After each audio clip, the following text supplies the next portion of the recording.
I love it because I don't love the Broncos, and anything to stir up the Broncos is a good thing. But I hate it as watching it as a player standpoint, because everybody always bitches about the players holding out for more money, holding out for this, and the owners are quick to call the players out. But they're benching Russell Wilson. One, okay, he's not as good as what they thought he was going to be coming in, but mainly because of money, right? They don't want to risk him getting injured and then having to pay him more money over the next 2 years. They can get rid of him for cheaper next offseason, and it makes great sense in business. But as a player and as a league that's always saying we care about player safety, we care about what the players are thinking, this is just one way to take more money out of their pockets, and this is why players hold out. But then again, F the Broncos, because I don't give a damn. And Russell Wilson, we talked about it when I told you when Russell Wilson signed with the Broncos, it wasn't going to work out. And now they brought in Sean Payton. They made him the scapegoat all damn year, and he's been horrible. I had an argument with Bronco fans like 3 weeks ago where I said, they were like, Russell Wilson's back. I go, no, he's not back. Perrine and the rest of those running backs are just running hard. If it wasn't for Sutton, he wouldn't look as good as he did right now. Sutton making all those damn catches out there. But Russell Wilson, I don't know if he goes to another team next year or not. I think he just calls it right then and there. It is interesting because with the Raiders win over the Chiefs, the Broncos are still in the division race as well. Yeah, they're four outcomes away from winning the AFC West or going to the playoffs. And they're benching their starter, Tony. Okay, so Joe's talking shit, and the Raiders did the exact same thing. And who was the backup quarterback for the Raiders last year? Jarrett Stidham. Guess who's the backup quarterback for the Broncos this year? Jarrett Stidham. This is the exact same thing the Raiders did last year, is what they're doing to Russ.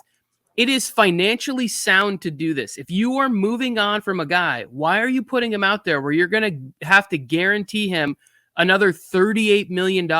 Like, are we supposed to cry because he's already going to get $36 million or whatever guaranteed just for being on the roster or whatever? And now that they would have to give him another one if he can't pass a physical as of like March 12th or something like that. So I understand why they're doing it.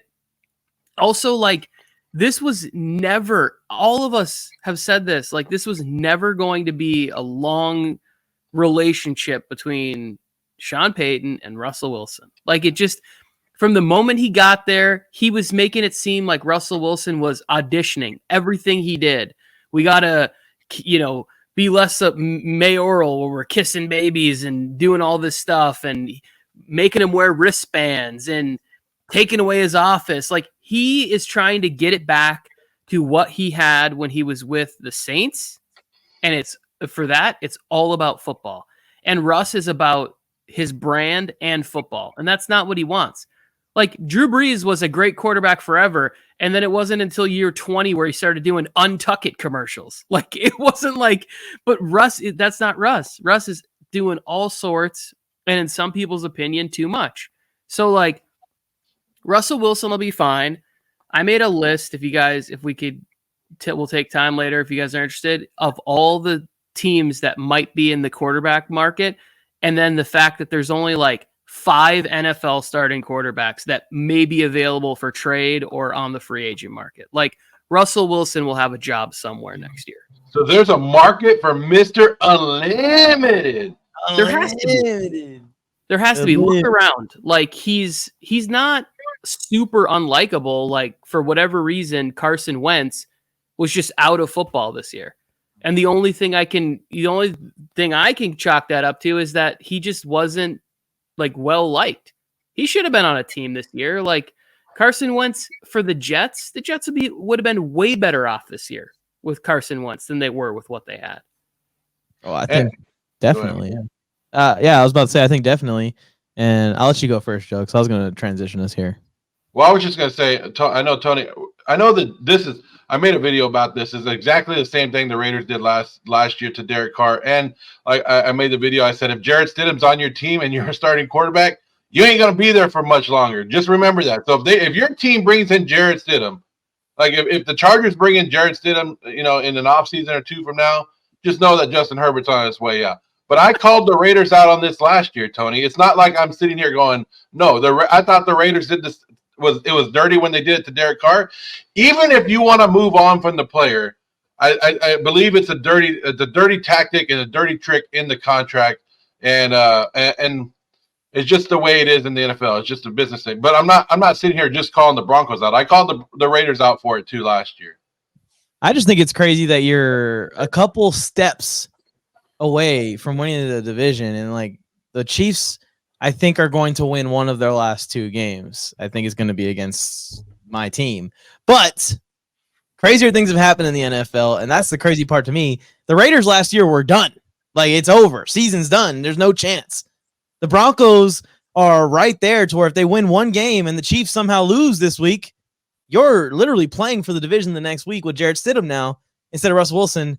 And Russell Wilson is still dressing out, so maybe he's still, if that situation did unfold, he could get in there. But I have to ask the question. For one, is this this has got to be one of the worst trades ever, but is this the worst trade of all time? Russell Wilson in a 4th round pick for Locke, Fant, Harris, Cross, which was a 1st round pick, Mafe, which was a 2nd round pick, Tyreek Smith, which was a 5th round pick. These picks also turned into Devon Witherspoon at 5th overall for the Seahawks, and a guy that Tony liked out of the draft a lot, Derek Hall, in the 2nd round. Is this the worst trade ever, Tony? And you said that you had a list of teams that might trade for him. What can the Broncos realistically even recoup out of this by trading Russ? So I would say what makes it even worse is the fact that they're still paying Nathaniel Hackett, I believe, for coaching. They then had to give additional draft picks away to bring in Sean Payton to try and save the situation, which that's not happening. So it's like it only compounds the issues that they had with the trade. I guess it's the worst trade ever. Like, I didn't really do any research or thought into this. I still just think the worst trade will forever be the Vikings trading away Herschel Walker for all those picks back in the day. Whole draft. Because it's not really like, it's more about what you do with the picks that you get and the players and stuff that you turn into. Now, if the Seahawks are able to, or would have been able this year, which they want, it seems like the reporting I've seen that what they want to do was bring in Anthony Richardson.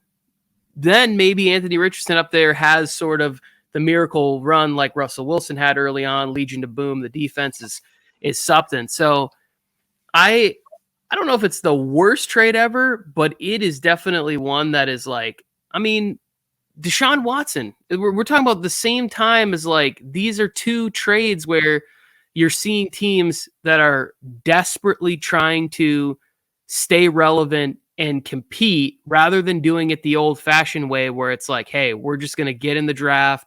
We're going to do our homework. We're going to hire the right coaches. Everybody's trying to have the quick fix, and they're mortgaging away big parts of the team's future. I think Sean Payton's in a better position to sort of like band-aid that than a lot of other coaches would. But Kevin Stefanski has Joe Flacco out there.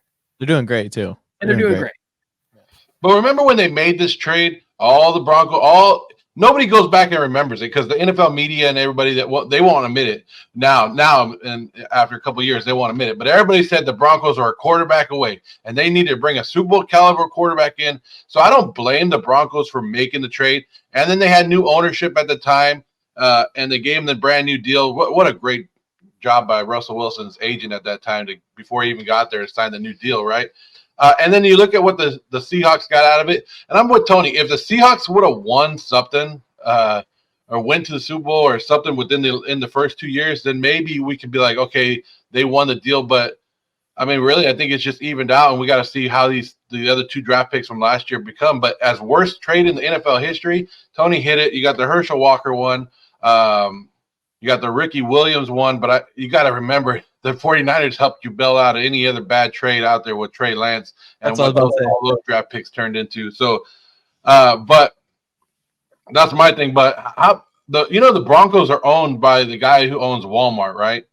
So what a bad 2 months for him right now to lose Russell Wilson and Gail Lewis within the last 2 months. Holy shit.